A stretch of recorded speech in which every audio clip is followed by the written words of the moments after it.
Hey everyone, welcome back to Bright Brains. It's been a minute, I know, but I'm back. And we're back in business. Thanks for sticking with me through the hiatus. Today, I've got a great episode for you. I sat down with Jose, who was once an undocumented immigrant, to hear about his journey, his struggles, his victories, and everything in between. Joining me for this conversation is my friend Verum, who also has a podcast. Be sure to check him out in the show notes below. Now, a quick heads up, this episode was actually recorded last year, and a lot has changed since then. Obviously. Life got in the way, and I wasn't able to release it until now, but I'm hoping to catch up with Jose again. So stay tuned for a possible part 2. All right, let's get into it. Here's my conversation with Jose. All right, welcome back to another episode of Odd Brains. Today, we have an incredibly compelling story to share. Our guest was once an undocumented immigrant navigating a challenging and uncertain path in search of a better life. Through sheer determination, resilience, and a remarkable journey, he eventually became an American citizen. This is Jose's story. Welcome to the show, Jose.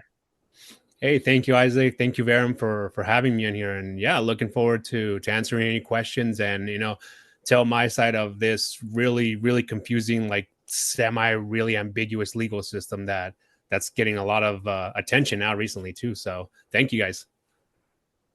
Absolutely. Thanks for joining us. I know that you guys have had a chance to become acquainted a little bit more. So I'll introduce myself a little bit. And for the audience as well, as this is one of our first official episodes. But yeah, my name is Verum, and I'm a certified peer specialist for the state of Ohio. I have a podcast of my own that's currently on hiatus. We're focused more on building the brand. And with 10 years of active addiction in the past, I am now in 6.5, 7 years in recovery. So that's what I have to bring to this conversation. And that's just skimming the surface. There's I've definitely been through the ringer. So hopefully we can get the conversation here. All right, Dan. And, my name's Isaac, and I have my own podcast. It's called Bright Brains. It's with a Z at the end, and it can be found on any podcast platform and on YouTube. So let's go ahead and hop right in. Tell us a little bit about yourself, Jose. Yeah, well, to start off, I am, like you said, I'm actually a U.S. citizen now, previously undocumented, approximately 31 years old and active duty military, and, lived in the United States for a good portion of my life. But yeah, actually immigrated from Mexico in 1999 and have been going through that whole entire process up until my early teens. And I don't know, it's an interesting story depending on the questions, but like I said, whatever you guys want to ask. All right, Dan. So let's hop in. Tell us about your journey to the United States and what were the circumstances that led you to come here? Yeah. So when I came into the States in 1999, it was definitely a very different environment. So for reasons outside of my control, being a minor, I was brought to the States by my parents, obviously seeking the American dream that a lot of immigrants usually are kind of persuaded to pursue. And my parents came ahead of me, obviously, to be able to start working and stuff. So my dad actually came in 1996, has not left since. My mom, she followed him shortly in 1998. And about a year and a half or so, me and my older brother stayed with my grandparents and obviously close family relatives while they earned enough money to be able to both bring us and establish ourselves here in the United States. So yeah, I came in 1999 illegally, crossed the border, and crossing the border is very different than what a lot of people think it is. when you cross the border in certain locations in certain places, it's really just a line in the sand. There's no hard border. At least back then there wasn't. There was no defining markers other than just the geographical imaginary imaginary line that just existed then. So when we crossed the border, we did cross through the desert. It was really really interesting looking back at it now, that I even went through that at such a young age, at about the age of 6 years old, and I still remember a lot of the details. And so crossing the border, made our way up to northern Nevada. If anybody's familiar with the Sacramento, Reno area, essentially grew up there, and basically lived most of my life there up until I joined the military. All right. So what was that journey like, actually coming from Mexico to the United States? Did you guys walk? Did you like drive? What did that whole journey entail? So there's different portions to it. We It's just like any other country. Everybody's from different regions, different locations. We're located, well, the majority of my family and where I was born and where we lived in my early years, we're located in the semi-central part of Mexico. And it's the state of Zacatecas, which is a very mountainous region, a lot of hills and stuff. So we actually had to travel by bus from Zacatecas all the way up north to the border of Tijuana. Well, not Tijuana specifically, but to the Arizona border. It's called Agua Prieta. It's one of the bordering towns from Arizona and New Mexico. We traveled by bus there. Once we arrived, we essentially stayed in a hostel-like location. So there's a lot of moving parts to essentially what is human trafficking to be able to get us. But for us, it's a pilgrimage journey. So we essentially stayed in this lady's house who had her connections with the coyotes, which were the traffickers to be able to get us across the state lines. And we were there approximately about a week or so with other migrants from different regions of the country. Some people from the same locations, other people from either down south, further north. And in that time frame, we essentially just kind of got to know each other. So traveling with me was my older brother, who is 4 years older than me, and my grandpa, who at the time I think was around 40 years old or so. And from there, after that week, we were essentially loaded up into another vehicle and taken out to the middle of nowhere, where we essentially gathered ourselves up and met up with the rest of the caravan. Now, this caravan is approximately about maybe 20 to 40 people. I can't really say, but we were definitely a large group. Once we started making our journey through the desert, it was in the dark, complete darkness. There's no pinpoint locations. There was no understanding or actual knowledge of where you were, except for the coyote, the lead. Once we were making our way through, it was approximately from like 9-10 o'clock at night till about 2-3 o'clock in the morning. Crossing barren desert lands. It was a little cold. It was a little chilly. We definitely crossed a couple waterways, not large rivers or anything, but there was definitely a couple water crossings. And after making that journey, about, like I said, 3-4 hours, we settled down. We settled down for a quick rest in the middle of just like barren bush. So making sure that we were all together, gathering up everybody and taking a head count. And once that was done, we were there for about maybe another 2 hours until about sunrise. From there, that 2-hour trip, well, that 2-hour rest to sunrise, we made our way to a highway. I can't tell specifically if it was an interstate or a state highway. And when we got to that state highway, we were literally at the side of the road, no less than maybe 10-15 minutes. 2 vans pulled up. Everybody just piled in. All of the adults essentially piled in.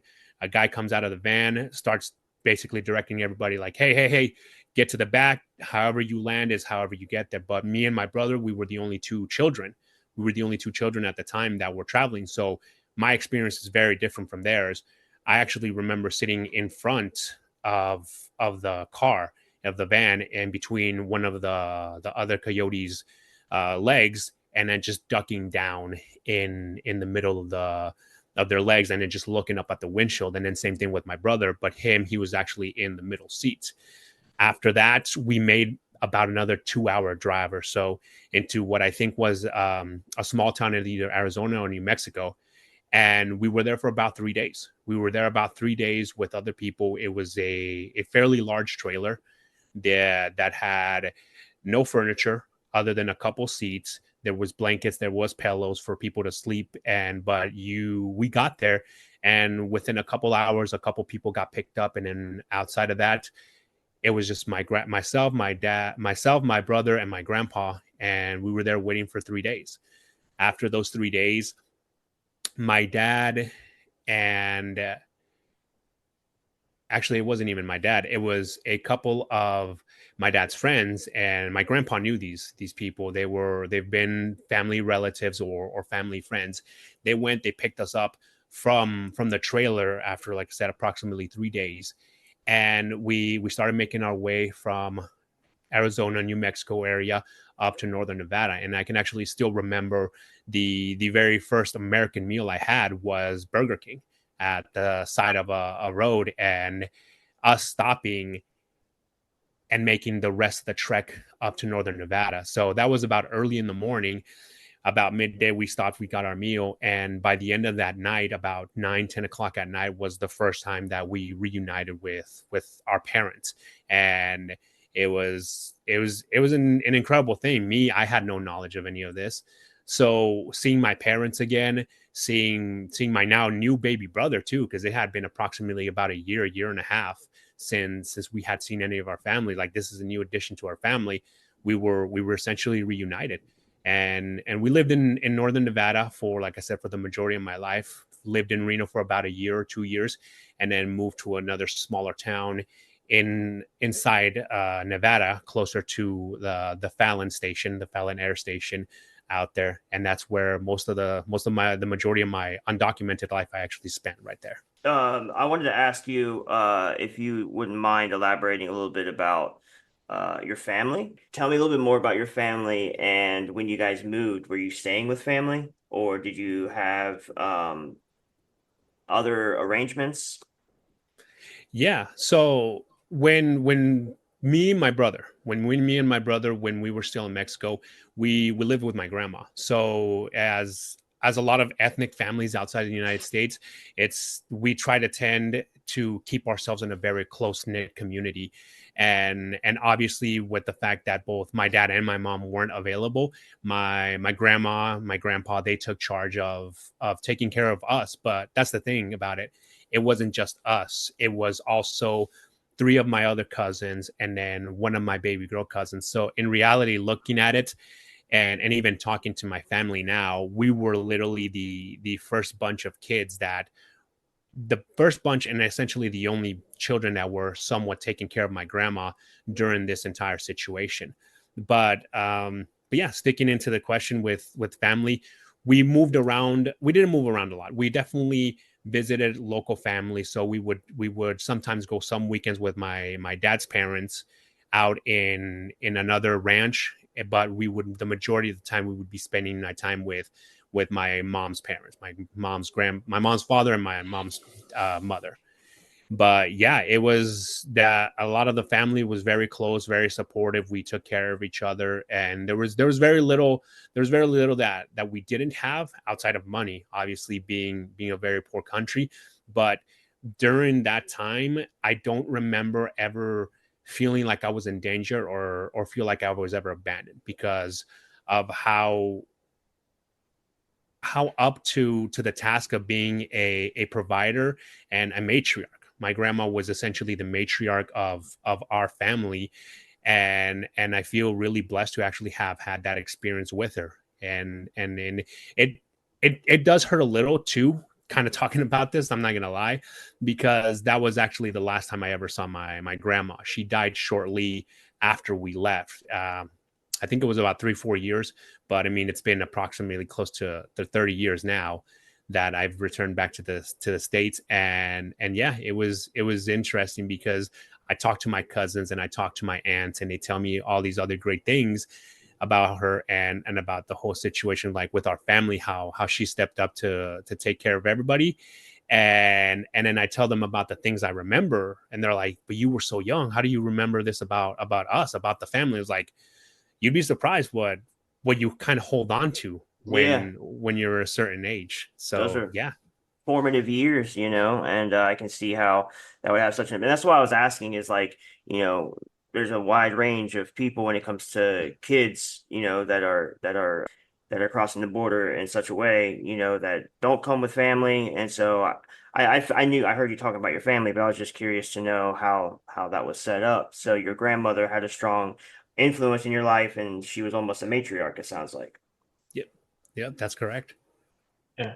During this journey, were you ever afraid? I can't say that I was, because even though I knew what was happening, I didn't actually understand what was occurring. So the happenings of the situation was that, yes, I was going to the United States. I was going to be reunited with my parents, and we were moving to a whole different location, a whole brand new area. What I didn't understand was the ramifications of us going through this whole journey. We could have gotten lost, we could have gotten killed, and like I said, this is essentially a form of human trafficking. We could have actually ended up like a lot of people did in the early 2000s, between like 2005 to about 2013, during the rampant uptick of cartel activity with the border.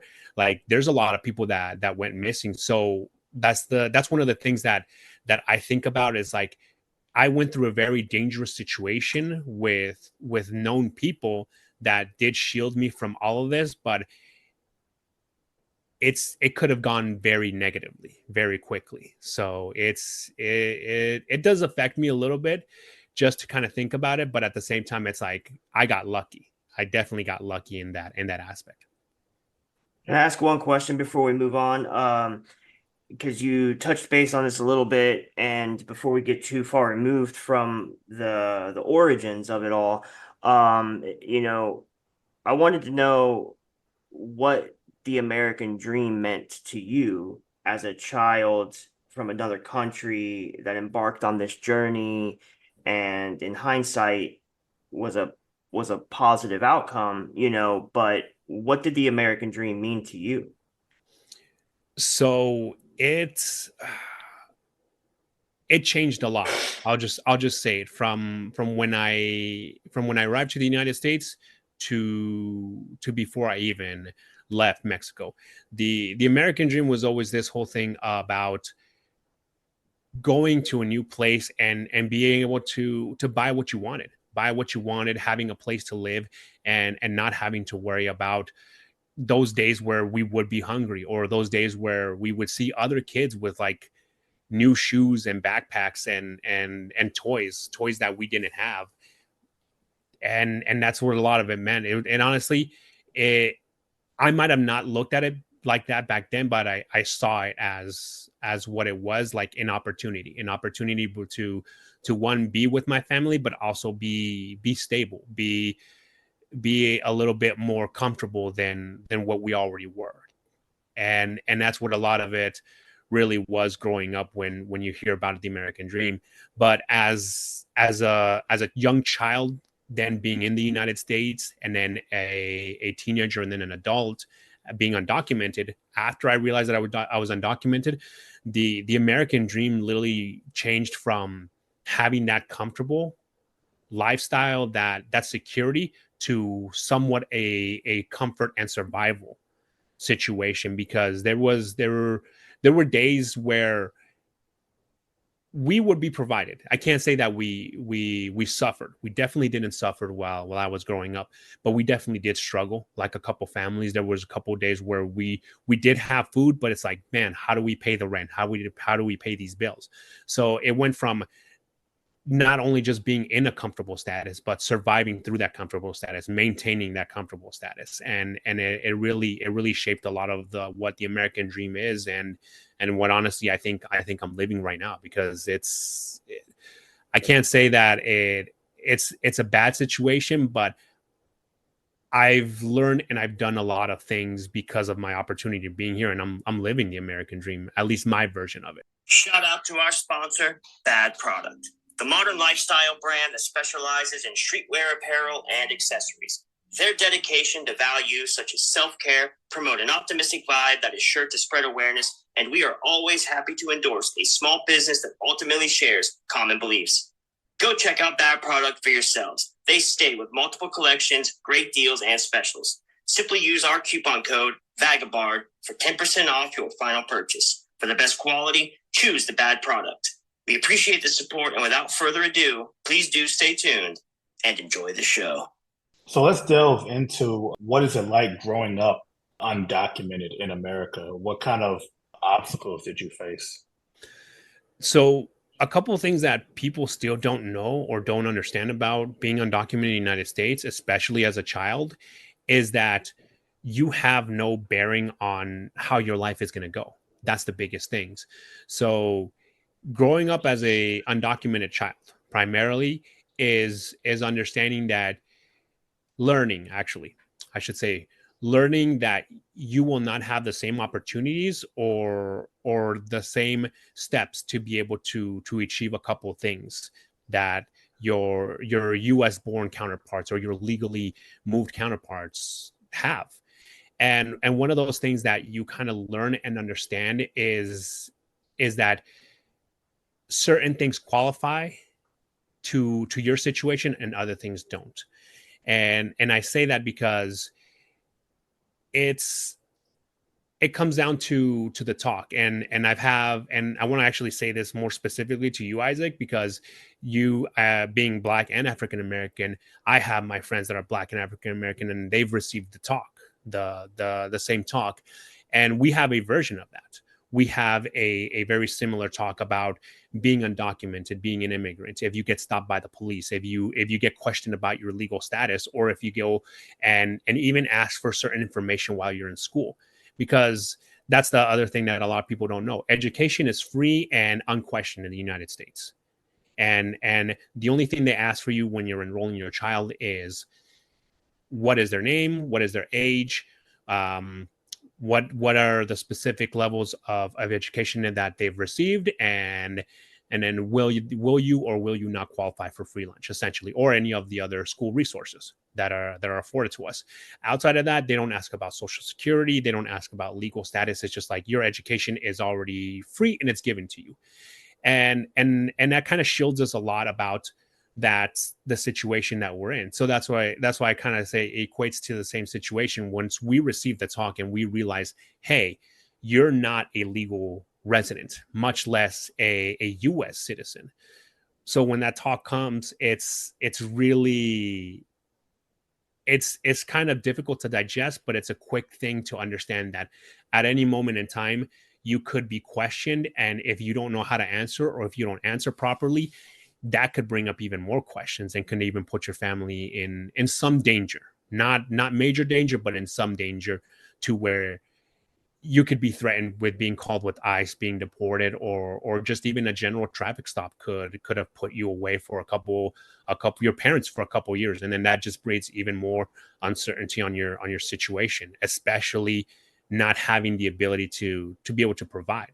Like I said, I was just a kid during that time frame. And then when I came to that realization, it was like, think about maybe 4th or 5th grade, where I started asking myself, I was like, am I really legal or am I illegal? And yeah, that was a couple of the things with it. Speaking of the term illegal versus undocumented, how do you feel about that? I know some people say illegal is offensive. Some people prefer undocumented. What's your whole stance on that? So personally, I still consider myself an illegal alien in reality, because that's more of a generalized term. It's something that I wouldn't exactly say I've attached myself to that as part of my identity, but it's a part of my past and it's a part of my reality that I've had to live through and for. So, but to call it a derogatory term as something like that, it really is in specific contexts. But at the same time, being called an undocumented alien or an undocumented person is also just as bad, because it kind of brings the exact same situation up front. Is like, you're still illegal, you still can't do things. So whether you want to sugarcoat it or not, they're both derogatory and can also be seen as offensive, but can also be very specific to situations, be specific labels to situations. Like I said, I've delved into the legal side of having to process the immigration and the immigration process for the United States for myself and for my parents. And one of the legal terms is undocumented alien or illegal alien. That's recognized both by the Department of Homeland Security and the United States Customs and Enforcement Agency. So, like I said, it really depends on the context. So, on a legal text and in a legal sense, it's the correct term, it's the proper term. In a generalized day to day life, it's can both be a derogatory and a label for prejudice and even a sort of what do you call it, insult, just insulting in general. Yeah, I think that's interesting because you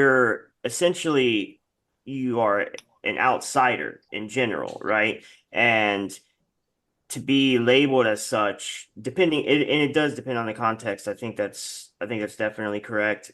And to be labeled as such in general can almost out you, you know what I mean? And that can put your family in danger. So I think that in that way it's definitely derogatory. Like if you don't know somebody's story, it is not your business to call them out, and especially in a public sense, because like I mean you're a live, living, breathing example of somebody who was a kid and didn't have much say in the matter, and at the same time was just seeking opportunity, right? So for somebody to out you and put you and your family in danger is wild. So it can definitely be derogatory. I could see that being the case.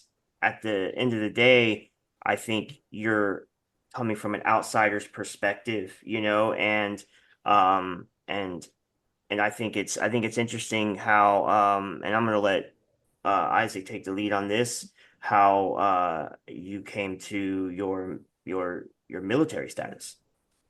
So real quick, before we get to that, I want to talk, you mentioned about the talk about how, your parents having to talk to you about how to deal with police and things like that. What were some things that they told you? And also, did you ever have any close calls, like where you had interactions with police or other authority figures and you were in danger or afraid of possibly being deported? Yeah. So a couple of the things that our version of the talk is that is just mainly that is understanding that if you get confronted about your legal status, you don't essentially out yourself. You don't agree to it, but at the same time, you don't necessarily deny it. So I just remember asking my mom, and like I said, I never really got the official talk like that, but the snippets and the a couple of the statements that I would get from her or from my dad when I asked about that, they're like, "Well, just don't answer. If it's somebody that you know has no legal status or can prosecute you criminally in any way, like the police or some other authority figure, then you don't have to answer. You don't have to say anything. It's within your right." Like at least they understood that much, that you don't have to say it, but it was more out of fear. It's like, don't do it. Just you shouldn't do it. And the other thing is the same thing, is if you get stopped by the police or if you get stopped for whatever reason, interaction wise, just follow whatever is being said. It's gonna be There's gonna be less scrutiny and questioning if you don't go opposing whatever is happening, rather than try to fight whatever's happening, regardless of whether you speak English well or you don't speak English well. You just try to communicate that as best as possible. Yes, officer, I was trying to do this. Officer, no, officer, I wasn't trying to do that. I understand this. I don't understand that. And it was a lot of more. In reality, it was more about being aware that you could say the wrong thing to the wrong person and they could out you. Like Verum said, it was a lot of the social interactions rather than legal interactions or even interactions with the police. And then as for being afraid of having that or having my own personal interactions, I've had situations where I've been questioned by the police. There's three specific ones that I can go into, but just to shorten that, I have had those interactions and I've never really been questioned about my legal status. It's more of a, hey, you're really doing something you shouldn't. Why were you doing this? Why weren't you doing that? And then I think one of the other things that kind of shielded me from being even questioned about my legal status was the fact that I was actually a minor. And that really does help out differently from being an adult and being questioned in the same way. Whether like my first interaction was sitting down in the corner while we were waiting for a couple friends literally outside of their house. We were waiting for them outside of their house, and this police officer just came by, and we heard about somebody was out here shooting fireworks and they were being belligerent, and one of the neighbors called, and they're saying that some teenagers were out here doing that. It's like we had literally been there for less than an hour, 45 minutes, and we had been outside my friend's house for that whole entire suspected time frame. And it was none of us, but it was just that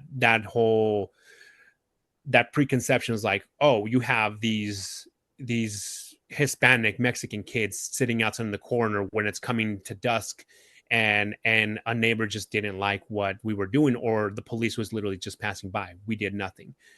And as I said, that was a rare interaction. Another one was when I was actually already 18 years old, and I was actually driving to my dad's house, and I had no driver's license, I was undocumented, and the police officer was actually very genuine with me. He said, hey, look, why are you driving without a driver's license? Like, oh, it's like, I haven't gotten a chance to be able to go get it. It's like, got it. It's like, where are you going to? What are you doing? Why? Like, just a general line of questioning, but it never came to the fact of, hey, do you even hold a legal status? And that whole interaction was, like I said, it was a very direct interaction, and wasn't anything that I couldn't handle. At that point, I already had some experience with that. And outside of that, the last interaction was the shoplifting. Being a child, not even that, being a child, being a teenager, and shoplifting a specific item, and even being questioned there, it never came up. It just never came up because, like I said, being a minor shielded me from a lot of that stuff. But one very specific situation that did actually leave me in fear for a couple years, and even my community, was a raid that actually happened. So somewhere between 2003 to about 2006, there was a lot of uptick in the immigration and anti-illegal alien situations, and ICE was actually doing a bunch of raids throughout the United States. And I remember this very specific raid that actually happened. So it was about midday or so, and we were just lounging about. We were at my mom's house, and all of a sudden we hear a call from her. She was at work, and she tells us, hey, don't leave the house, stay where you're at. If anybody comes and knocks, don't answer it, hide. Okay, make yourself as low as possible, leave the least trace possible. And what we ended up finding out was that between about 10 a.m. to about 3 o'clock in the afternoon, there was an ICE raid that ended up happening at McDonald's, where a lot of the illegal immigrants and illegal aliens were working at, one of them being my uncle and obviously close family friends. That shook us. Because it was one of those situations where you would never think you would experience, especially in rural Nevada, outside of like a major city, but yet here it happened to us. So between that happening and everybody being picked up and taken away, my uncle was one of those people that was that close. They had actually, the whole background that we have on that was that one of the managers or somebody related to the managers just didn't like the fact that there were people illegal people working at McDonald's. So they took it upon themselves to call ICE. They called it in. They said it was a whole entire operating illegal operation, that it was just a lot of backroom deals that were happening, and there was a lot of illegal things happening that involved a lot of illegal people there, which it wasn't. And my uncle actually got the call saying, "Hey, don't come to work. This going on. You literally missed it by, like, good thing you were running late. You missed it by this much time frame. Stay home. Don't answer the door. Don't answer any questions and all." That ended up happening. They rounded up, I think, about 10, 15 people outside of the 5 or 6 people that were working at McDonald's that day, and they took them away. And what's kind of ironic about the situation is that out of that whole situation, everybody that got picked up, we heard years later that the majority of them actually were granted legal status, which is kind of ironic. The fact that they literally conducted an entire police raid operation to be able to pick up these illegals, these undocumented people, and round them up, process them, and then gave them status to be able to be here legally. And we never figured out why. We never got any other details. All we knew that though was that a couple of our close friends, families, known members of the community were legal all of a sudden. And had my uncle, actually, the irony of the situation was, my uncle being illegal, had he actually been in that raid, he would have actually been legal by now. So it's kind of weird. It's kind of weird how those interactions, but yeah, that one still sticks with me, because we were always on the edge, waiting for the next one to happen or the next thing to happen. Can I ask a couple follow-ups to that real quick? So first, out of curiosity, straightforward question is, when did you get your citizenship? My citizenship, it wasn't until 2014, after I had joined the military. Now, I Okay. became a legal U.S. resident, which is the green card holder, in 2012. Okay. That was just out of curiosity for my knowledge. I had another follow-up question, but so I have two technically. First, I was curious what like a daily life is like. I mean, you don't got to go deep and tell me every single detail, but what's the daily life like for somebody who is living with that kind of perspective, somebody who's had that talk, and somebody who is, an outsider, somebody and now that you are, with legal citizenship status, like, and you can see the differences. That's sort of where I'm coming from with that question, is like, what's the differences, and what was the daily life like for somebody that lives in that shadow? It's really not that different from our regular life. I think the main thing that does change is the opportunity to be able to work. Okay. If say, the one thing that will always disrupt a person who's undocumented, their personal comforts, and not even that, their entire way of life, will be the opportunity to work. So for us in general, it was always, hey, if you're going to get a job, there's a possibility that whatever information or identification that you give might not be yours, and they might actually come back and look for it and find it, if it is even a legal documentation.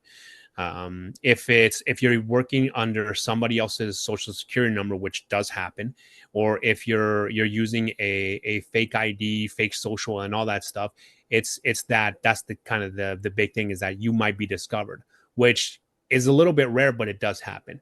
But that's one of those things. And then outside of that, it's a regular life. As long as there's a way to be able to make a living, nothing is really going to get disrupted. It's the moment that your income gets disrupted, because we don't have a fallback. There hasn't been a fallback in a lot of ways to for us to be able to find a job. I still remember being 15, 16, working at the same Chinese restaurant that my mom worked for many years as a dishwasher, as a busboy, and would be having to be paid under the table. And it was never an issue, because I had, at least at a minimum, I had a job, but it was always a question of, man, am I being taken advantage of? Am I not being taken advantage of? Am I being paid a fair wage? And it did happen actually working for another Chinese restaurant where the guy was literally paying me $5.50. This was in 2008, 2009, give or take. He was paying me $5.50. He understood that I was illegal. He knew that I didn't have a way or a recourse to be able to try to claim those that extra wages that he was stealing from me. And he used this to his advantage. And like I said, it's not a cultural thing, it's a person thing, because this was a Chinese man. This was a person from mainland China who just like myself, through legal means, was able to come to the United States and do that. But the situation being flipped is that here he is abusing cheap labor, which essentially I have been cheap labor for his benefit and his gain, to be able to continue to kind of build up his wealth. And another thing from the daily life is just that understanding is that if we fall prey to situations like this, we can't speak out about it. And when that income doesn't come in, we can't apply for welfare. We can't apply for disability. We have to find other means and ways of bringing in the money to be able to support our families, our children.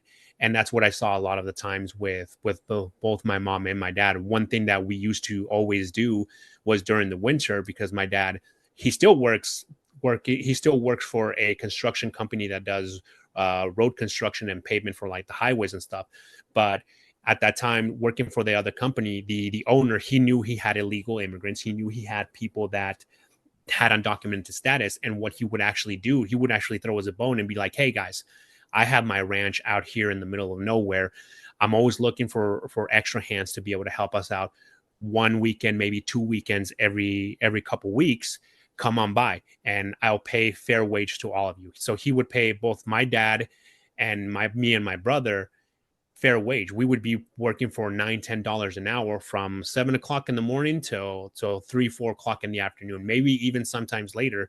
And it was just small jobs, but it was a fair wage. And we knew him. He knew the status and the whole situation. So like I said, it's never, it's not our daily life doesn't change us, or it's not noticeable until we recognize and we know that there's no way for us to be able to bring in money to be able to sustain ourselves financially.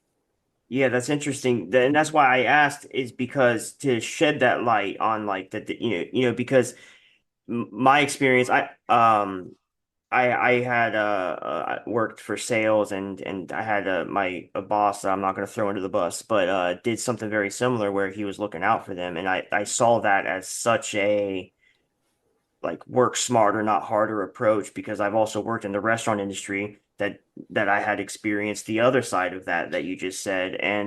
I asked that question because it's interesting.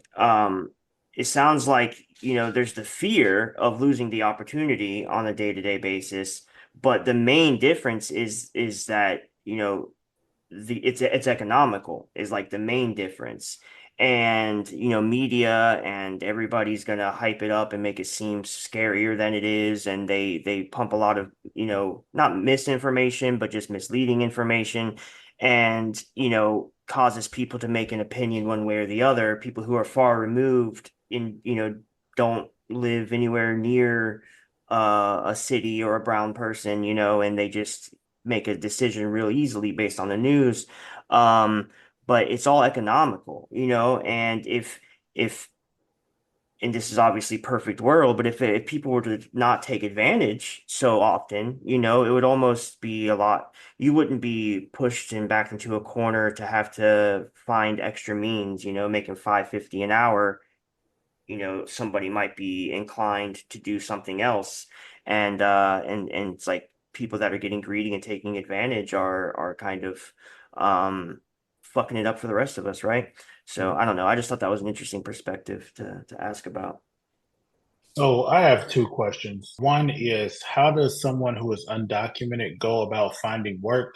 And also, what about medical care? Like if there's a medical emergency, what do you do in that situation? So for the jobs are available everywhere. how can I say this more tactfully? The it's it's a very stereotypical site. Let's just say it that way. Um, Home Depot, Lowe's, the corner of a street. It's no different from any other way. You're essentially prostituting yourself out there to try to find a job. The biggest difference is that it's not looked at in the same way. It's looked at in a very different lens, but in the same lane. We'll just say it like that. But like you said, like I said, you've seen it the very stereotypical. There's a group of Mexicans or just undocumented people outside of Lowe's, hardware stores, Home Depot, things like that, and they will literally rush to the truck. Hey, I need this many workers. I need that many workers. That's one of the That's one of the more well known ways of things happening, right? The other way is through third party connects. So sometimes there's people that go through roundabout ways to be able to get you a different identity. Now sometimes this identity isn't an actual traceable identity, or it's actually somebody's stolen identity or even a volunteer identity. So there's those ways that you use either somebody else's social, a made up social, or just a non-existing social to be able to get a job and apply for jobs and work like that. And people will work these jobs for years under this presumed identity for the legal wage and everything, and they will pay taxes. They will actually pay taxes into these social security numbers, and nobody will ever discover them up until maybe somebody does an audit, maybe the company does an audit, or they get outed. And then the other way is working under the table. Outside of being at Home Depot working labor jobs, you work under the table, which is just essentially the same way as working for cash. The big difference, it's more direct towards being self-employed. A lot of working on the table is being self-employed or being working directly under somebody that is going to be able to provide you those jobs, and there are going to be no questions asked, but you're still going to get a fair wage. And that's a lot of the ways that we have found jobs that I've worked myself. Like I said, I've worked at many restaurants, gotten paid under the table. I've worked for other people doing labor, doing landscaping. Like I said, as stereotypical as it sounds, construction, and every single type of other way that we can try to find a job. We've sold food, so just like street vendors, like throughout the time frames when in the winter Nevada gets very cold, so landscaping and construction isn't a year-round revenue stream for us. So what we would do, we would actually put together tamale sales. So we would make tamales and then we would sell them in batches, and then that would at least cover us, at least back in the day, for at least another month or so. And it would at least cover through just mainly the majority through the bills. Like I said, we would at a minimum be always be making enough money to at least be able to eat, or at least go to the local food pantry, which that's one of the things that a lot of people don't use or utilize. And those are ways to be able to work. And then what was your second question, Isaac? Actually, I asked about healthcare, like medical Healthcare. emergencies. Yeah, so healthcare is different because we can't apply for Medicare, we can't apply for Medicaid. So a lot of us actually go through the whole process of waiting it out. We go to the emergency room. I still remember a lot of times we would go to the emergency rooms for any single problems, and that would be that, or an urgent care clinic, which isn't that far off removed from an emergency room, but same thing. And it would be very limited. We would only be able to receive the generalized care outside of, hey, here's basically a prescription for mild antiseptic. Hey, here's a general prescription for your stomach problems. But anything outside of, say, cancer, diabetes, dementia, anything in the major realm, it's very difficult. We have to provide to the old version of GoFundMe's. We would rally up the community. The community would pitch in to be able to help out these people in their time of need, and it would go into food sales, volunteering events, and things like that to be able to raise money. We and my family, we've never had to do that, luckily for us. But for the families that we knew that had gone through that situation, and them having to be in that medical, in that dire medical necessity, and not being able to access healthcare or any type of like state sponsored Medicaid, Medicare. It was difficult. It's always difficult. But the biggest problem with that was the consistent stigma of being told that we're abusing these systems, which we have no way to be able to even access them. Like I said, for us to be able to get any benefits out of this in welfare, in what do you call it, in welfare, in job security, and in medical security, it's like you have to have a social security number. Luckily some states have actually changed the welfare system to where any single parent can actually apply, and they can actually receive WIC assistance or food stamps and things like that, and it helps out. It helped out a lot. But for the most part, even then, it was still really difficult to be able to even apply, because there was always those questions. Are you a legal U.S. citizen? Are you at least a legal resident? Do you have documentations, social security number, things like that? So those were a lot of the questions that would happen with that, and would really limit a lot of the options for us to be able to seek, like I said, any of these state resources, especially in the healthcare system. Hey, sorry to interrupt, but are you looking to reach a dynamic and engaged audience of curious minds? Well, look no further. Bright Brains Podcast is the perfect platform to showcase your business or product. You'll be able to reach a diverse and intelligent audience and engage with listeners passionate about personal development, technology, and more. Elevate your brand through thought-provoking discussions. Don't miss this opportunity to promote your business on one of the fastest growing podcasts in the market. Contact us today to discuss advertising options and elevate your brand to the next level. Contact us at brightbrainspod@gmail.com to secure your advertising spot on Bright Brains today. Again, that's Bright Brains with a Z, pod, P-O-D, @gmail.com. Now, back to the podcast. Yeah, man, it's definitely a lot of obstacles that you have to go through and navigate. I want to touch on something you mentioned about how you had family member. I'm sorry, getting tongue tied. You had family members who were working at a McDonald's, and somebody called and reported them. What's your opinion on the animosity that some people have towards illegal immigrants? Some people say that they drive down wages and that they take resources from legal Americans. What's your whole opinion on that? So from my personal experience, it really is a lot of fear mongering, but it's also a lack of understanding.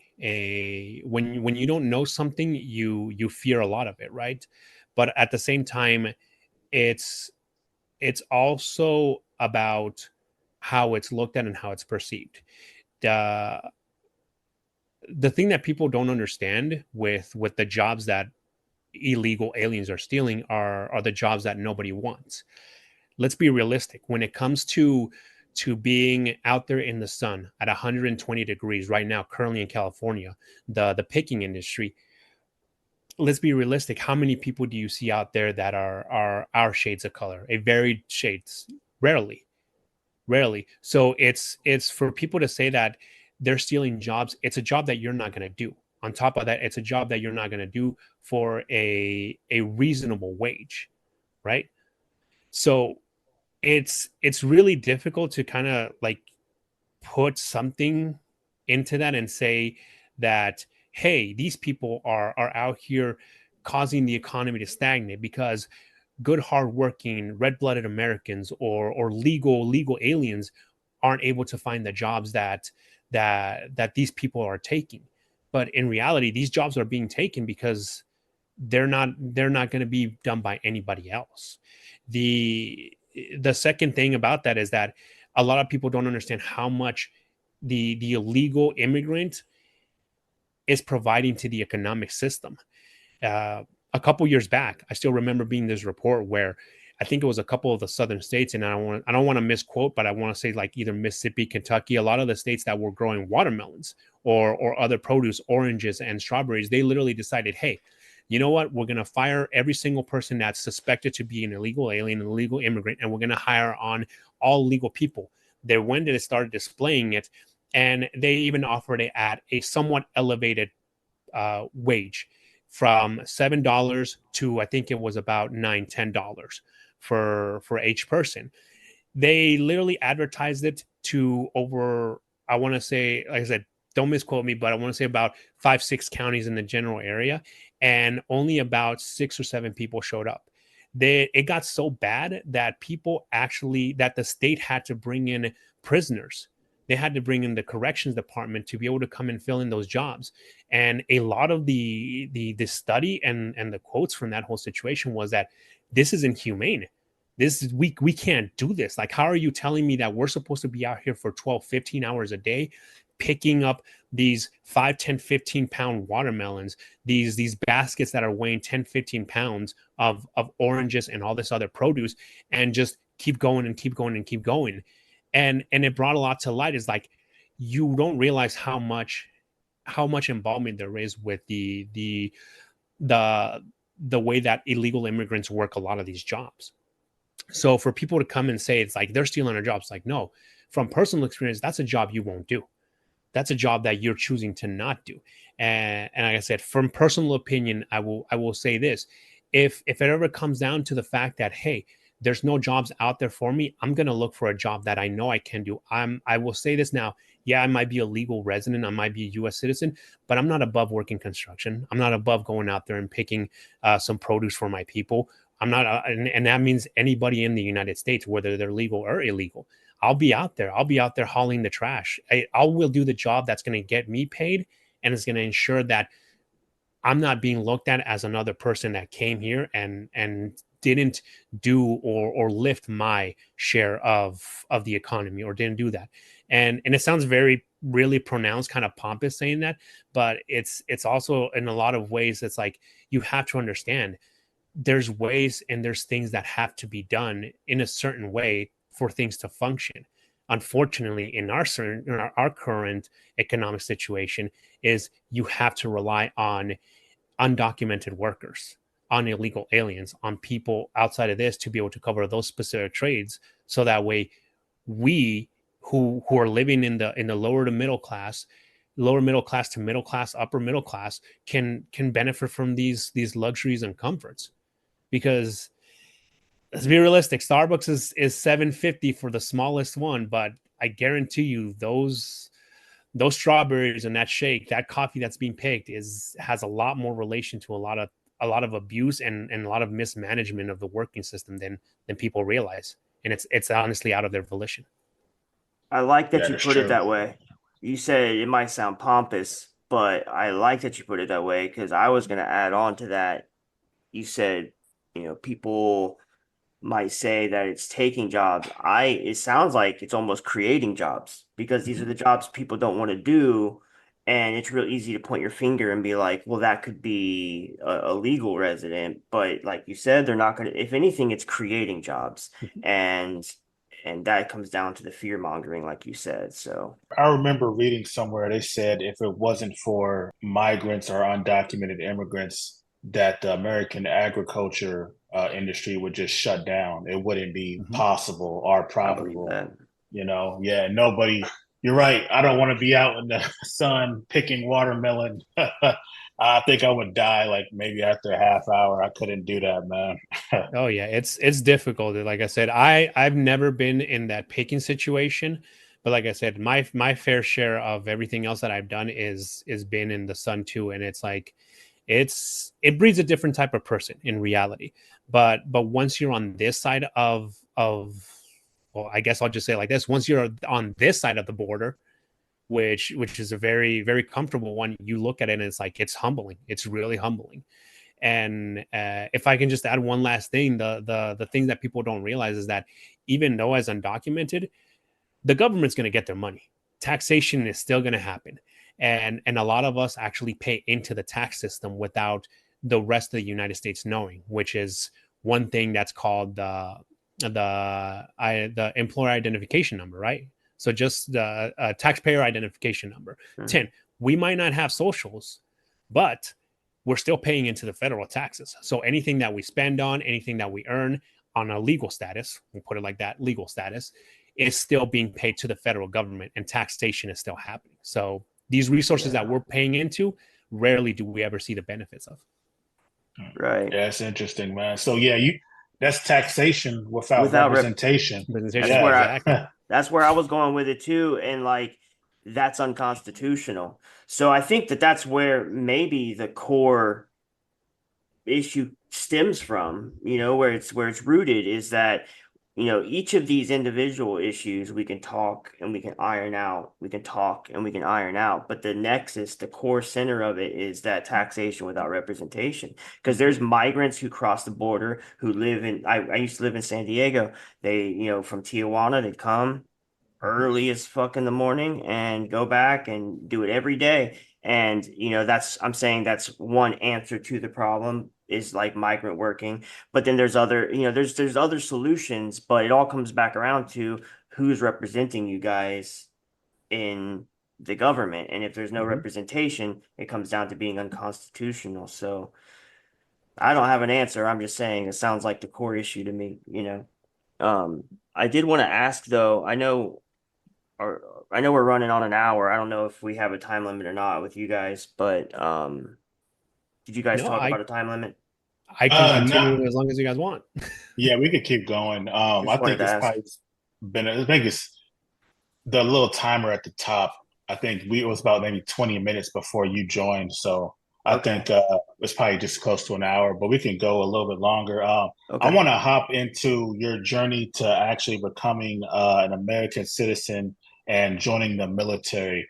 Can you just talk about why you chose that path? Did you join the military just to become a citizen, or was there more to it? And also, what other avenues do undocumented people have to become a citizen? Yeah. So I I always wanted to be in the military. So that's always been it's kind of like it's a little bit of a cliche, but every little kid wants to be a soldier. They want to do stuff and fight with guns and all that stuff. And yeah, but outside of that, I honestly I've always liked the military, and then I've also have a history of my family members being in the military. Both my dad and my grandpa on my dad's side, on my mom's side, were both in the military in Mexico. So that kind of stemmed into a lot of that influences. They never really talked about it growing up unless I would ask something specific. But outside of that, there was always a little bit of influence in there.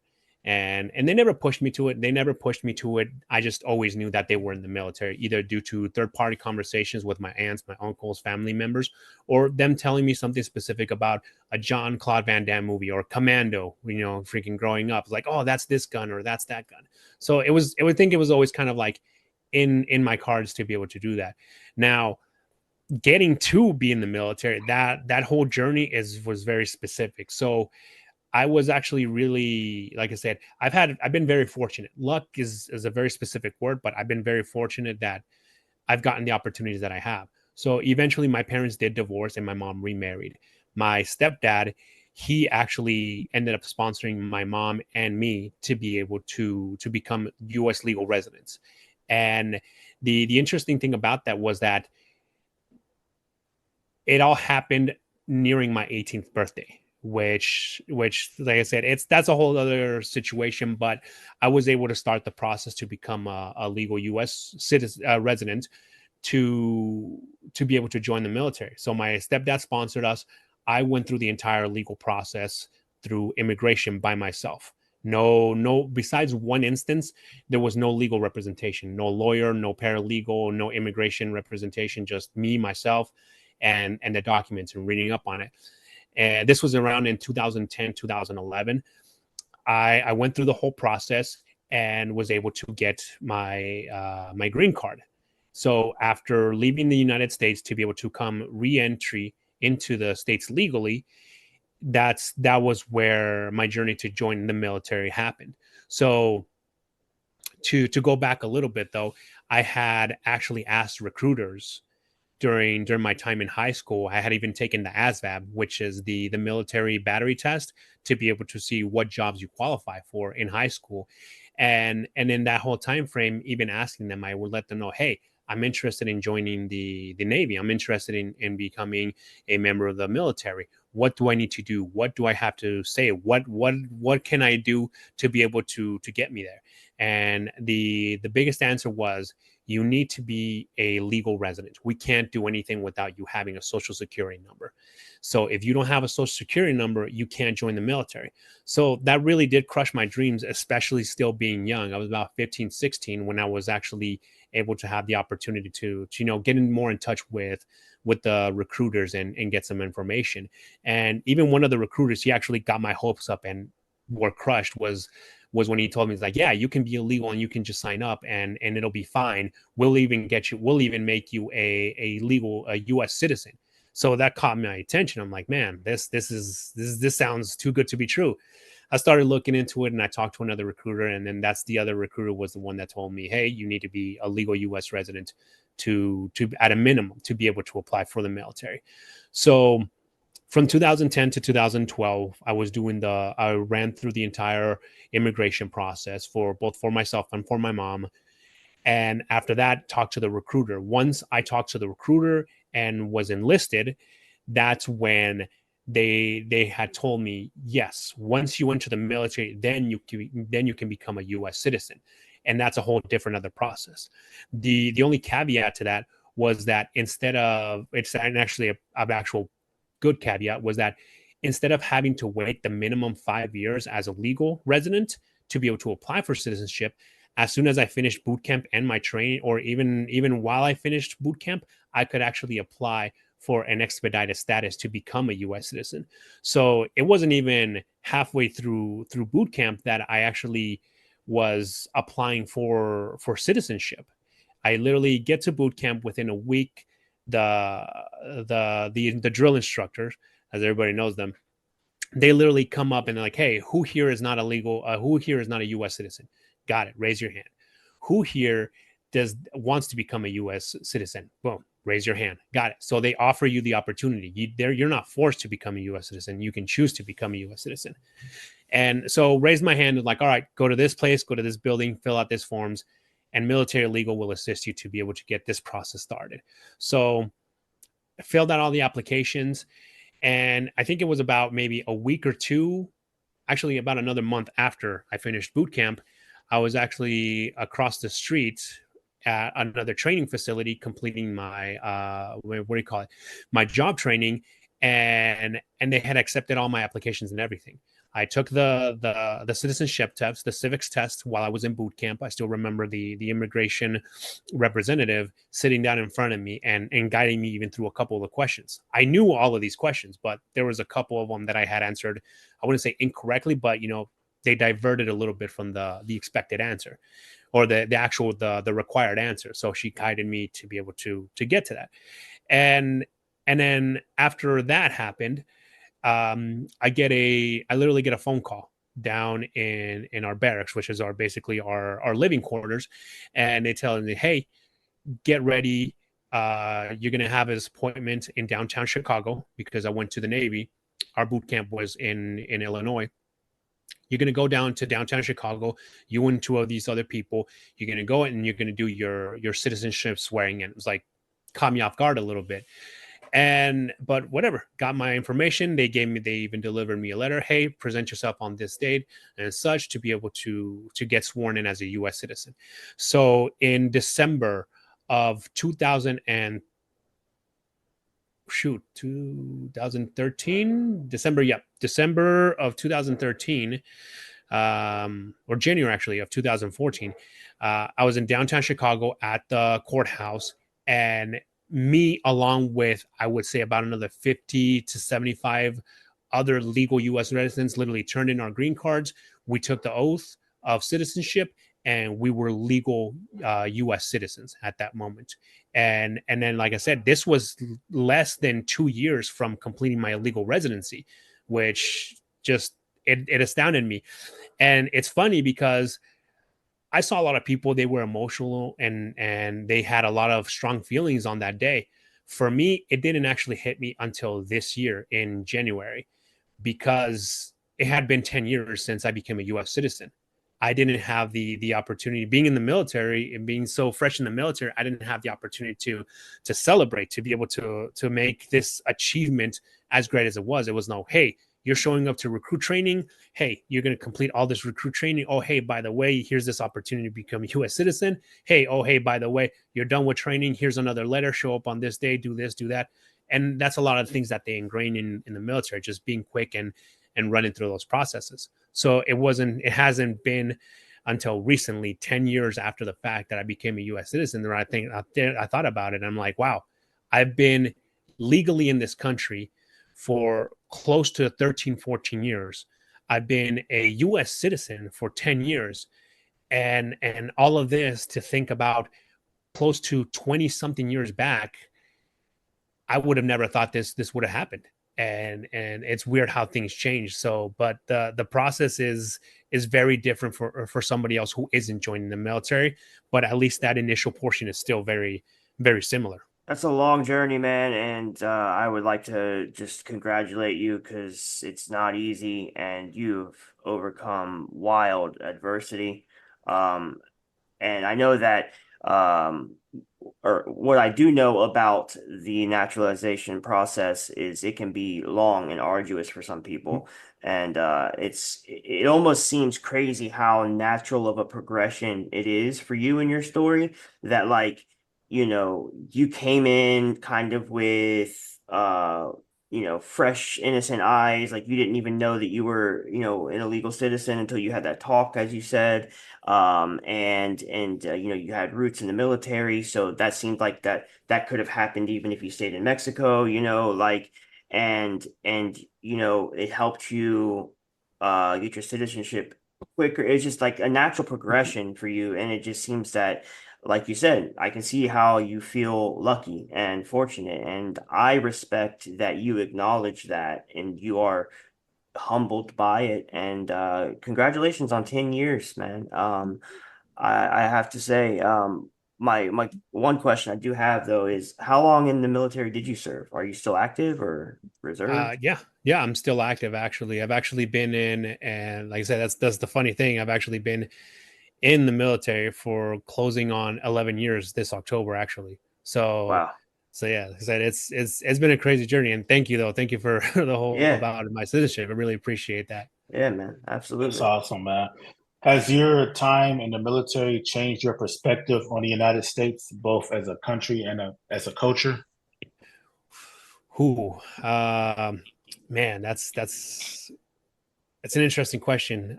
So, but before I do say that, um, I do have to answer this very, very specifically. Oh, I do have to say something very specific before I answer that. So, this opinion, since I am still active duty military, are expressly my own personal expressions. It doesn't reflect any of the views, outcomes, or decisions of both the Department of Defense or the United States Navy, since that's the branch in reserve.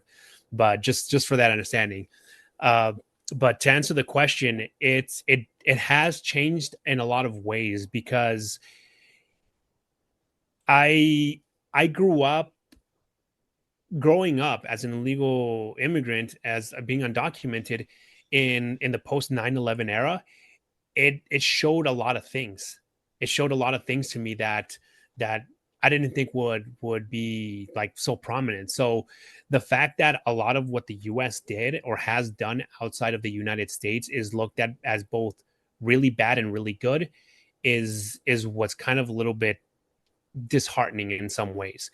Am I proud to be a part of the military? Very much so. It's a fraternity, and it's a family. It's a family that a lot of people have the opportunity to experience in other avenues too. There's not just us, but it's a very unique community to be a part of, and I've enjoyed it, and it's really has changed my outlook in a lot of ways, because I've interacted with everybody from all over the world. I've had other sailors, other Marines, even soldiers and airmen from all over the place, like I said, and their views and a lot of their understanding of how the United States works have both clashed and connected with a couple of the ways that I look at it.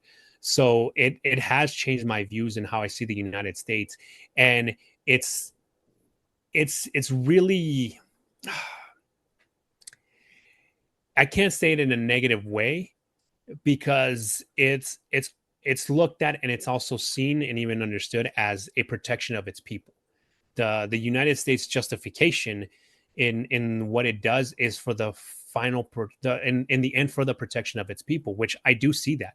Like I said, post 9/11, it changed a lot of things. It changed a lot of securities, and it makes a lot of things reasonable to an extent, but justifiably in a moral and a humanitarian standpoint, it's really difficult to kind of accept how the US has done a couple things, even to its own citizens, that it's difficult to see it, especially being in the military. I've had the opportunity to both deploy to hostile waters, being in the Navy. I've had opportunities to be able to be in hostile remote locations in places and parts of the world where we wouldn't think of. We still don't even know that there are military, much less the US military there.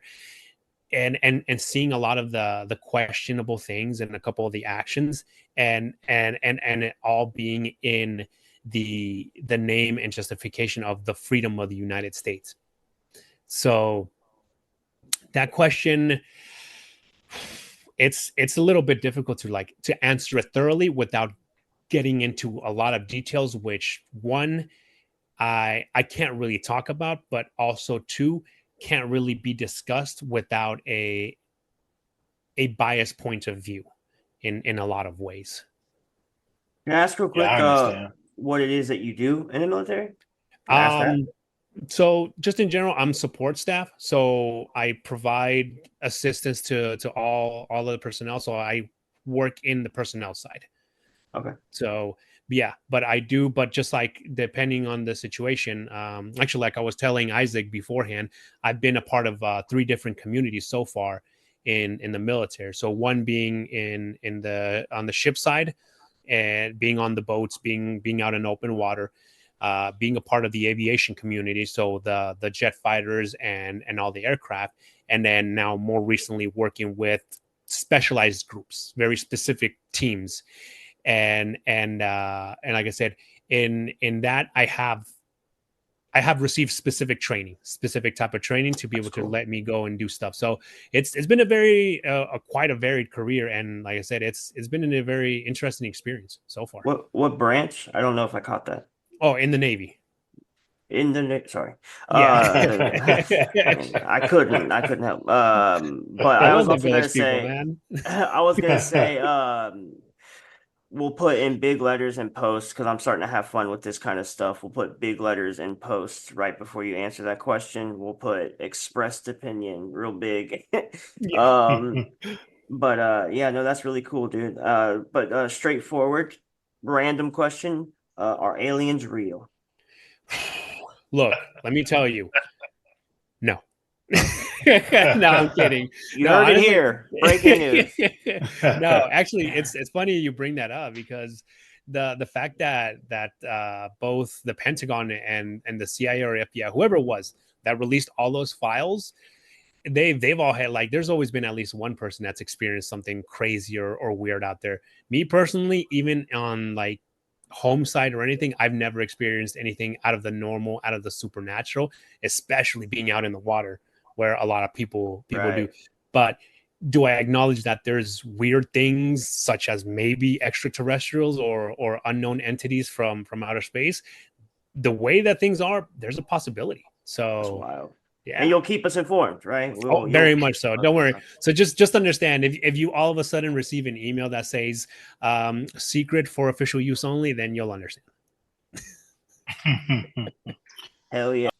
One thing I want to touch on, you had mentioned before we started recording that there have been new changes in the law, immigration law, that makes it more difficult to become an American citizen. What are those changes?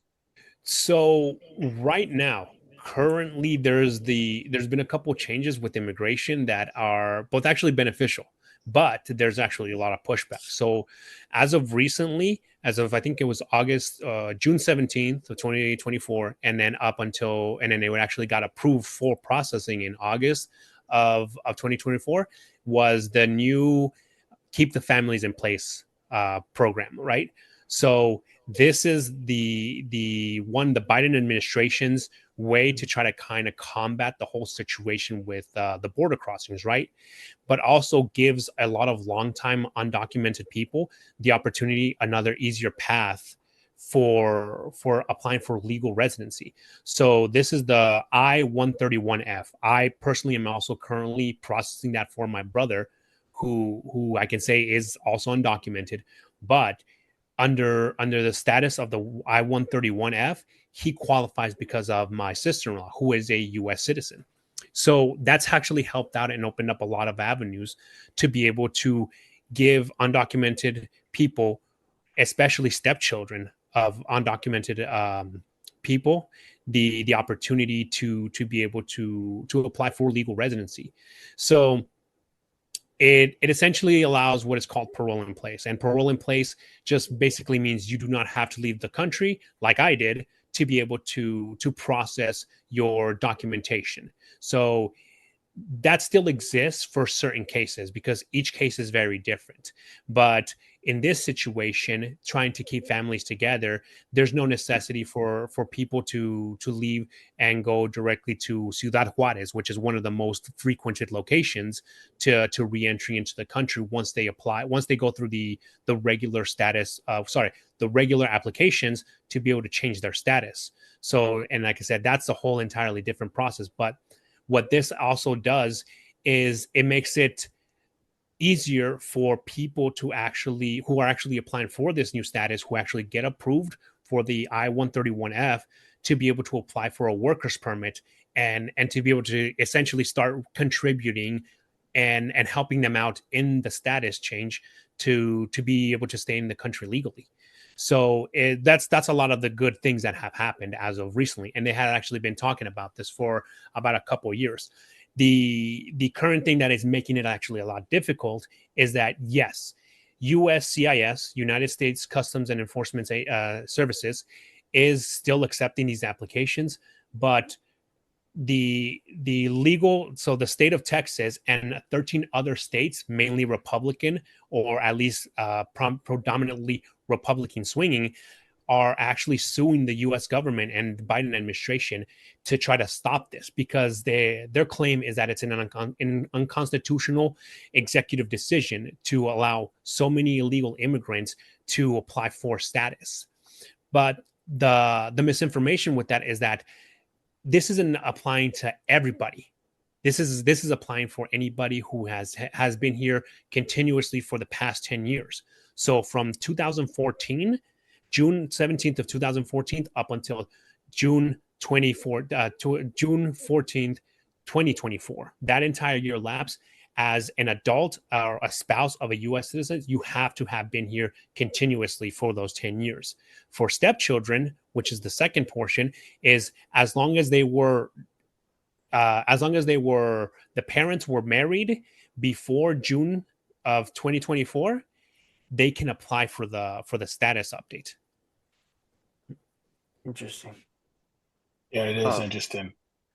I was curious to ask, just is like kind of a simpler question, but like, do you notice a pretty significant difference? Like, I don't necessarily want to ask you about your political stance or anything, but like when there's difference in administrations, like does that really affect you guys heavily, or is it? I'm talking about more on the military side. My apologies. I'm gonna read it strictly. Is like, do you guys notice a major difference between administrations, like especially within these last 4 to 8 years, like the Biden to the Trump administration? Has there been much of a difference? Oh yeah. So when I joined in, President Obama was still in office, 2013, 2014. So a lot of what he did for the military community was what I could say from my personal experience, because it does take time for certain policies that affect the Department of Defense and just in general the security aspect to kick in is it took a little bit. So the repealing the ask don't tell, that was an immediate thing. We obviously had our personal sailors, and obviously we know and we understand that the Navy has always been recognized and more made fun of, but also, like I said, accepted for being the branch with the most people to come out as gay or homosexual or any of the LGBTQ plus community. And that was an immediate thing because a little bit about that situation is that I was actually on one of the last all male enlisted ships. It was nothing but guys in the crew, and then we had officers, which is a different rank there that we had that were females. So it was rare that we were even out. Actually, let me say it was rare that we were even still functioning as an all male enlisted crew, much less it being repealed. So, guys being guys, there's always a very masculine era or aura to the way that ships and close quarters function. But we knew and we suspected that a couple of our fellow service members were gay or were bisexual or anything. But obviously, don't ask, don't tell. Nobody's gonna be in your business. When that got repealed, a couple of us openly asked him, like, hey, bro, are you gay? Just straight up. Or they even says, like, hey, just for your sake, yes, every single one of your suspicions is essentially it. It's true. I am gay. I like men. Or we would hear from other ships that were integrated that, hey, we've always suspected this female or this female officer as being bisexual or having another sexual orientation. And then once that came out, it didn't exactly ruin careers, but it also helped out a lot of the acceptance and kind of solidifying a lot of the quality. Because one thing that we always try, but it's just like any other job, we try to make sure that whatever you're doing it to the best of the ability. And it doesn't matter who you are, your orientation, your cultural background. If you're the person for the job, you're going to be doing that job. And like I said, for some people, it obviously affected them a little bit. And like I said, being an all-male ship back in 2014 is a very different environment. So, but when they came out, a lot of us were supportive of them because why? That's no difference. Hey, that's Carl. Hey, that's Billy. They're still the same guy running the guns. They're still the same person. Manning the ship. They're still the same dude that's going to be behind me or in front of me when we start getting a fire on board, things like that. And it didn't change for us because we knew them for who they were. We just didn't know that part of them. So that's one of the policies that really didn't immediately affect us. Well, it affected a lot of the service immediately, but it didn't negatively affect us. And with the change in in presidents from Obama to Trump, that was a very, I want to say from personal perspective, was somewhat a very hostile shift because immediately a lot of those notions and questions about, on the inverse, those same people that would make those offhand remarks or say very specific things. This happens, and now you have a president that kind of comes in and kind of like validates a lot of their thoughts and their likelihood of acting on what they've already been saying is immediate. Now that's more of a cultural shift. On the policy side, it was looked at as a benefit because he did help out and make changes to military policies that also benefit us. We actually received a pay increase. We received changes to the way that we earn leave to be able to spend time with our family. We received a couple other notable changes to be able to, for like career progressions and things like that, or even acceptance to certain academies or the education system. So it really does depend on the type of president and the type of policy that they're running on how it affects the military. But in even from experience, now I can say from my personal experience, as well as some of the experience from other service members that were here, that were in during the Obama and the Bush administration, they have said that during the Republican, usually between Republican ran presidencies, there's always a pay increase. But on a personal note, that I always question that. Why is there always a pay increase? Why is there always things like that? Yeah. That's and thank you for my delivery was bad, but you totally knew what I was asking, so thank you for that. Uh, it just mainly just like feeling the change in administration. So thank you for that. I do have a couple of questions left in general, but I'll pass it to Isaac. I just want to know what's your whole opinion on the idea of a wall, you know, like some people want to build a wall at the Mexican border. What's your whole opinion on that? I don't know if honestly, I don't know if I can make this joke because Go it's for it. ridiculous. so, I got a friend from Texas. He's a very funny guy, and he's also Mexican, but he's also lived in Texas most of his life. So it's funny because when that whole situation happened, that President Trump was uh, was talking about instituting the wall, the first thing out of his mouth, I guess I can attest to this. The first thing out of his mouth was, "You know what? Build that wall." And it's like, and I'm sitting there looking at him like, you know what? Let me run with this joke because I crossed the border. Fuck it, build a wall, right? Fuck it, build a wall. And I still bring that up every so often, like even with my wife, who's also prior military and also from outside of the United States. And it's like it's kind of a running joke, but it's like in a real sense, build the wall. It's fine. It's not going to stop anybody. It's not going to make a difference. Look, the how can I say this without it being as broad as it is? Human society is going to find one way or another to be able to immigrate. Simple as that. There's a separation of over 2,000 nautical miles from the East Coast to the West Coast of Europe. There's over 4,000 to 5,000 miles nautical mile separations from the East Coast or southern part of the United States to Africa, to South America. That is literally one of the most dangerous borders that I have crossed multiple times and can tell you that people have died there trying to come over to these places. Like even during the 2015 uptick of immigration from Africa or from Syria up to Italy and Greece, people are going to find ways to be able to get there one way or another. It's really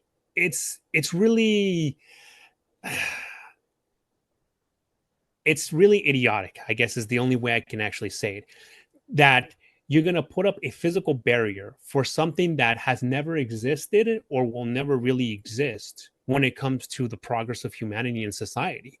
So is it something that's just kind of like a what do you call it, an attention grabber to build a wall? It's gonna grab everybody's attention because you're literally trying to put up a physical barrier where things have never been existed. But the thing with that is that it's also not only going to affect the people that are migrating, it's also going to affect the U.S. citizens. There's been multiple reports where half of the wall is literally splitting half of the properties of a lot of the people that are there, from Texas to Arizona to New Mexico, California. Portions of the wall have literally cut off people from their personal property just because it literally sits right in the middle of the property line in between both states, both international states. So if you build a wall, you not only are you only going to be affecting the people that are crossing here illegally, you're also going to be affecting the people that are stationed or homestead there legally, with that express understanding or that express treaty for them to be able to live and reside where they are is already going to be broken. It's kind of funny that they want to build this thing, and like I said, back to a little bit of a joke. Look, let's be realistically and historically realistic. Look at China. They literally built the Great Wall. That didn't stop what do you call it, Genghis Khan, the Mongols from invading. Look at North Korea. They've instituted in the entire DMZ with South Korea, and people are still defecting. People are still trying to go to North Korea, which is crazy because I literally just saw a news post saying that North Korea was going to start admitting tourists in December of next year to be able to come into North Korea. So that's like, what's the necessity for a wall if eventually you're still going to change your mind? You're still going to change the opportunity, or you're not going to see the benefits that it's supposedly bringing. It's not going to stop human progress. It's not going to stop immigration. The only thing is that I can say, on personal opinion, it might give you that sensibility that required that required feeling of security. But how secure are you really when a lot of what's happening is still happening within your country? Yeah. It's like perceived security, you know? Exactly. Yeah, exactly. And my thing is, even if they build a wall, people could tunnel underneath it Mhm. or, Oh yeah. go around it. Go They're going around. to find, yeah, they're going to find a way.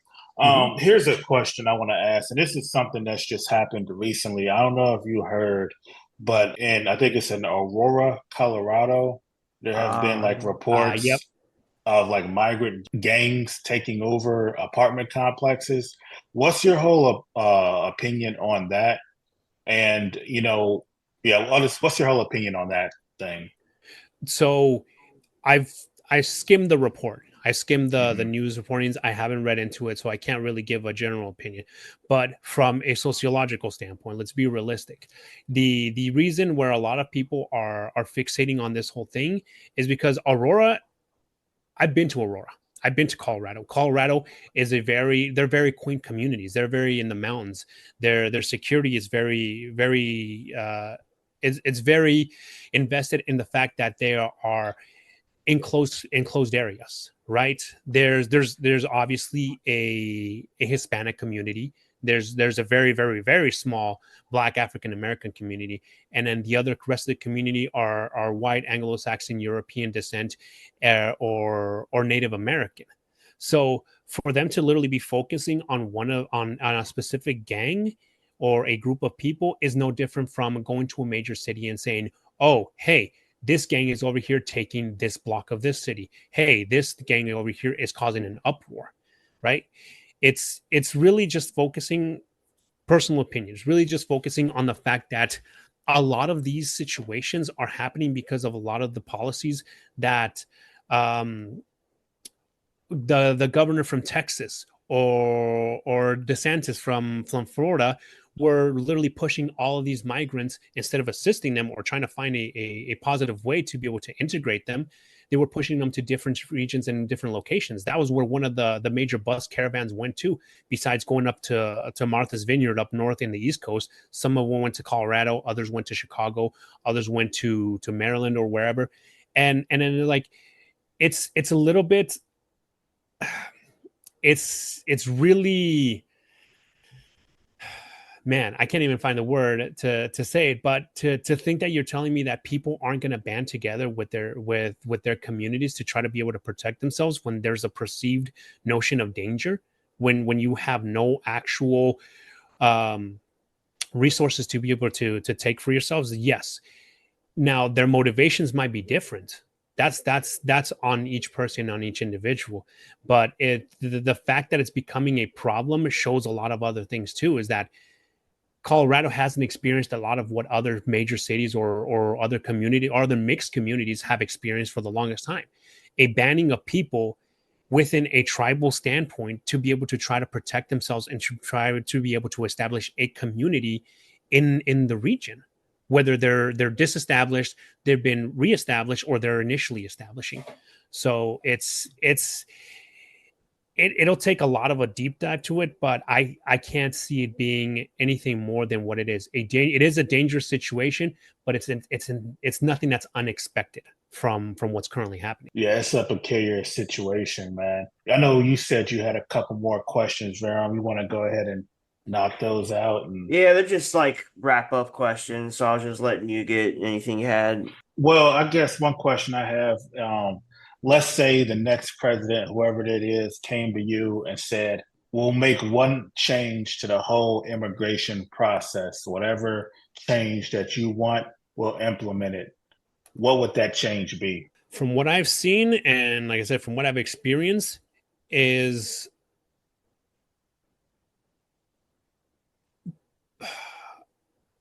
I would say change the vetting process.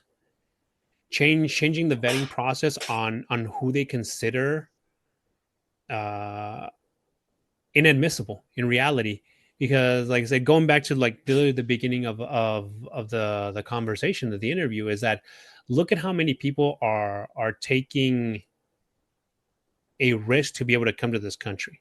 Like I said, Obviously, there has to be some checks and some balances to be able to process enough people. But look at the same people that you're vetting. The fact that there's an actual very specific visa, and I do mean it's a very specific visa for billionaires, international billionaires, that all they have to do is just apply for it, and within, I don't want to throw out a number, but very quickly they can be admitted into the United States and immediately begin to function as US residents, no problems, no questions asked. Literally creates and tells you a lot of what's being looked at as the standing point for why the immigration process is as broken as it is. So it really is about vetting the process. Look at your communities, look at the people and the jobs that are being taken. How will their admittance and their adjustment of status help the economy, which is what we're always essentially focused on. Look at the vetting process when they're denying certain applications or certain qualifications to be able to allow for that adjustment of status. Look at what's actually being reviewed. A lot of the people, which also has even affected veterans, US veterans that didn't know that they weren't US citizens, has been drug convictions, firearm convictions, violent convictions, like I said, things like that. It's like, look at vet those processes. And in the exact same way that the immigration process and the prison reform system requires, is like looking at those vetting processes and making a like a concerted effort to be able to make those changes to help and benefit. Obviously, there's always going to be a slip in somebody's going to slip through the cracks, even in the vetting process. We know that, we understand that very clearly. But to look at what's the necessity for where you're actually looking for when people are applying, that's the biggest thing, because they have made good, like I said, good benefits with the new change for keeping the families together. They've actually made almost everything electronically available, so that way you don't have to write anything on paper. And then even the wait times have changed, so there has been a lot of changes by the immigration and the, what do you call it, the U.S. Department of Homeland Security to be able to make the process as seamless as possible and easier than possible. But there's still a lot of people being rejected. There's still a lot of people being denied for things either outside of their control or just because of the vetting process.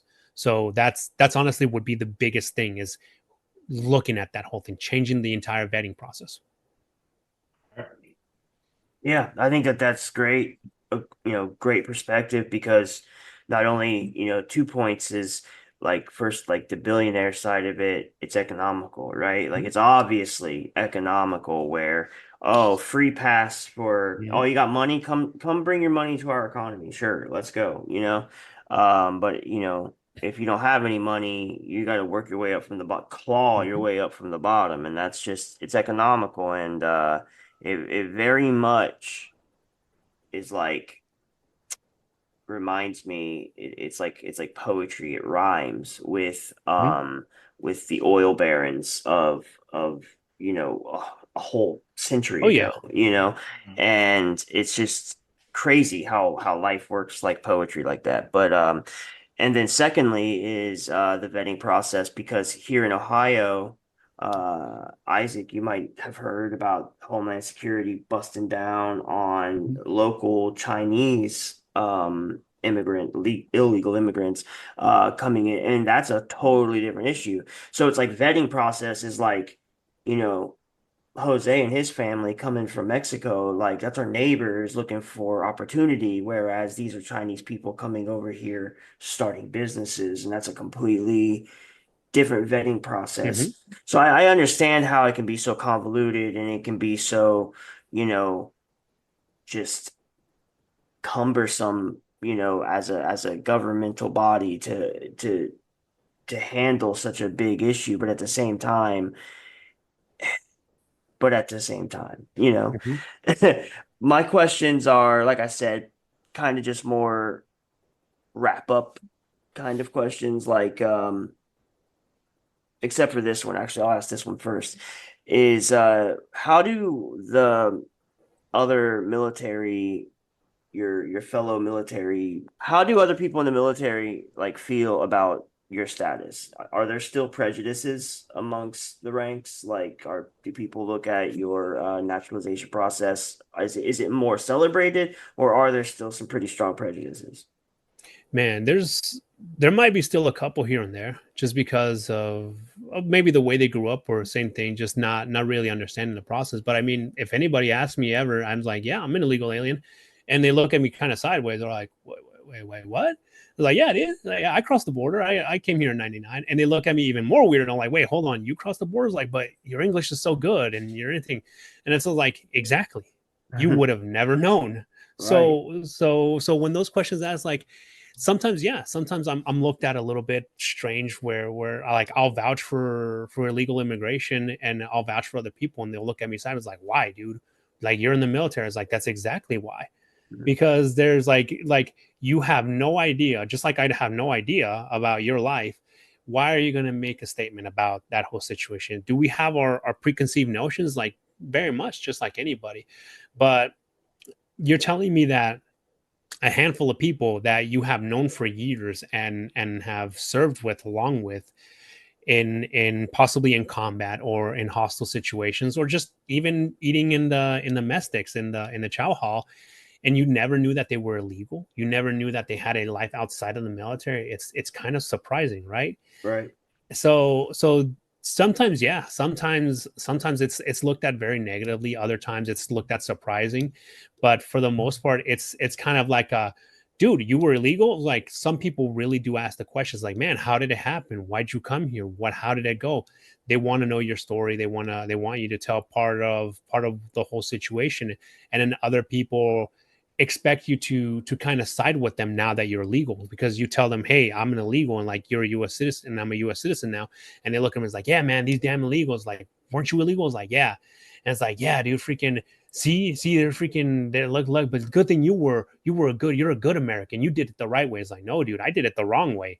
I just happened to be fortunate enough to be able to guide myself in the right direction, I guess. Yeah, But no, or that's do it great. legally. To That's do it great. legally. Puts a face on it, and Mhm.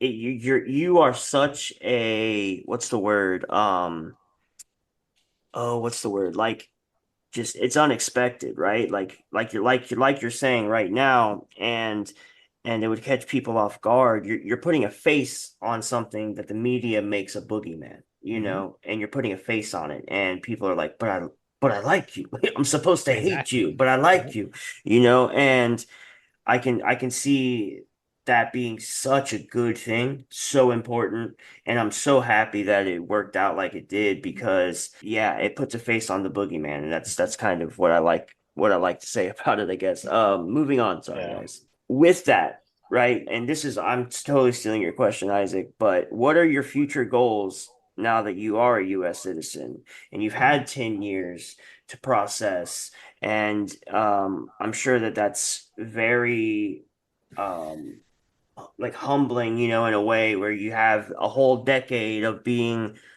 legitimate. And what are your future goals now that you are a U.S. citizen? Are there any specific ways that you hope to contribute to your community or the country, or etc.?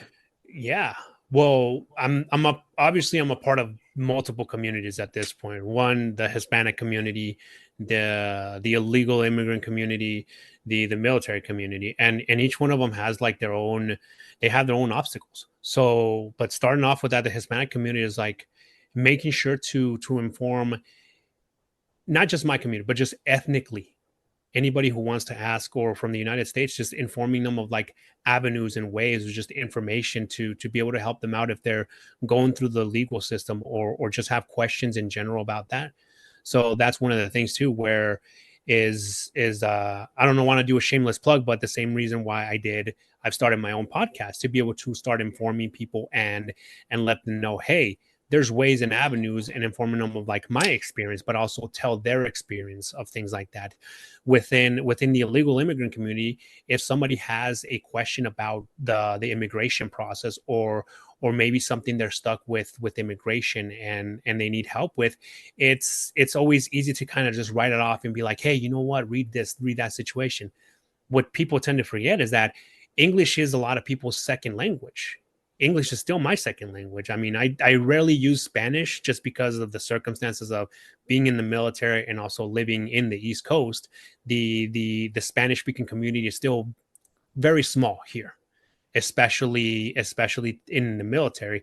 So it's a little bit difficult for people to go look and read or even find local resources in their language to be able to start the process. So same thing, if anybody asks or has any questions, I'm always available, and I reach out to friends, I reach out to local people or anybody that I meet that has just questions, and help them out on that at a minimum where to start with that. And then with the military community, this one is actually a very specific thing. And then this is more for your listeners, that the understanding is that there have been situations in the past that even U.S. service members have been deported, that they have been deported back to their countries, not just Mexico, but to other parts of the country.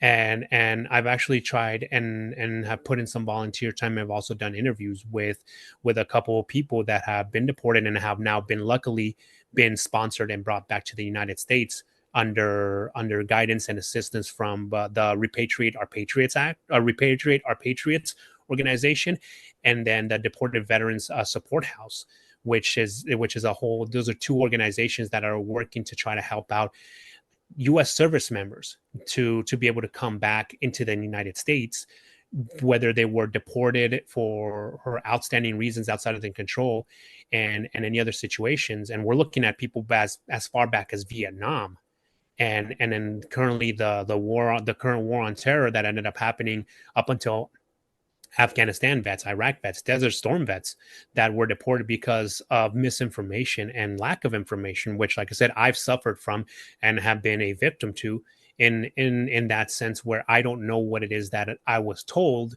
or I took what was told to me as face value and never went into it. So those are two organizations that I definitely always try to bring light to them, because like I said, both being a prior undocumented person, an illegal alien, but also somebody who is in the military, who supports to try to help out my fellow service members in one way or another. And what were those organizations' names again? So the first one is going to be Deported Veterans Support House. Okay. So they're run out of, they have multiple locations. Some are actually on the border. One's in Tijuana, outside of San Diego. And then the other one is in Ciudad Juarez, and outside of El Paso. And then the other one is the Repatriate Our Patriots. So Repatriate Our Patriots, same thing. They actually have an international community to be able to reach out to anybody who has or has been deported and has actually served in the U.S. military. Mm-hmm. Awesome. Last thing I have, and you kind of already started, like you kind of already set it up. So, slam dunk this. What is your advice for current illegal immigrants and otherwise undocumented populations? My Like, legal, if you had one yeah. closing advice. Closing advice is read up as much possible. Read up on anything as much possible, and not educate yourself. No, read up as much as you can about it, because the laws they're consistently changing. Like I said, like it's been less than 2 years, and like I said, they already started the keeping the families together act. Same thing with the whole process. There is a plethora, and I do mean a plethora of information out there. Sometimes going through a lawyer, paralegal and stuff isn't exactly the correct way. Yeah, because people have been scammed. Like I said, I can definitely say from experience, not from myself, but family members that have gone through the lawyer route or paralegal, and they have made no progress. And me, who literally, like I said, I did this when I was 16, 17 years old, with the exception of one application that I forgot to, or I didn't know I needed to file, was able to get myself and my mom back into the States as legal residents. And then as of recently, literally renavigated the entire process almost close to 10, 13 years and later for my dad through the exact same process under a couple of different avenues, and was able to navigate that the same thing in the same way and it took almost 2 years. Almost 2 years for him to be literally just recently a legal U.S. Resident it's reading up as much as you can. There's no lack of information that isn't useful. It's the information that you have is making it useful. Yeah, that's it. I had it's written down that exact same way. It was education versus misinformation. Like I feel like that's what it boils down to, you know. So, but that's it for me. That's it for me too, man. This has been a great conversation. You really know your stuff. You're a great speaker, man. This has been a great episode. I really enjoyed it. I learned a lot about the immigration process, and I really enjoyed your story. Tell us a little bit about your podcast and where people can go to find it. Yeah, no. Well, first off, guys, thank you, Verum, thank you, Isaac, for giving me this opportunity to be able to contribute to your guys' podcast. And I'm glad you guys got some info out of it. As for my podcast, it's self-produced, it's small, but I am on Spotify, YouTube, Apple, and Google. But it is the ESL Sessions. It's a podcast about immigration, social and cultural aspects of being an ESL person or being an ESL student. Like I said, just a little bit quick story on that. Like I said, being undocumented and speaking Spanish, it's one of those things that you're placed in immediately as soon as you go into school. And one of my teachers, a quick shout out to Mr. March, him also a fellow Navy vet in Vietnam.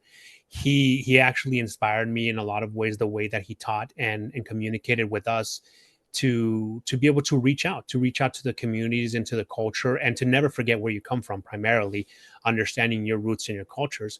And so I took that and made it to the podcast, which helps me to be able to reach out and, like I said, even get in touch with you guys if I hadn't gone through the podcast route. So yeah, but I'm available on all the major ones, and same thing. It's just interview based, but to be able to help people tell their story. Sweet. Awesome. All right, then, man. Yeah, so I guess that's a wrap, man. Like I said, thank you for coming on. I really enjoyed this, and I wish you the best, man. Yeah, man. Thank you. It was a pleasure. Thank you, guys. Appreciate it. No problem. Take care. That's a wrap for this episode of Bright Brains, where curiosity meets conversation. If you enjoyed the ride, make sure to follow, rate, and review the show. It helps more minds find their way here. You can keep up with me on Facebook at Bright Brains Podcast, on Blue Sky at brightbrainspod.bsky.social, and last but certainly not least, Instagram at bright_brains_podcast. And remember, that's Bright Brains with a Z. So check me out for behind-the-scenes content, episode updates, and more thought-provoking discussions. Stay sharp, stay curious, and I'll catch you next time. Keep that brain bright.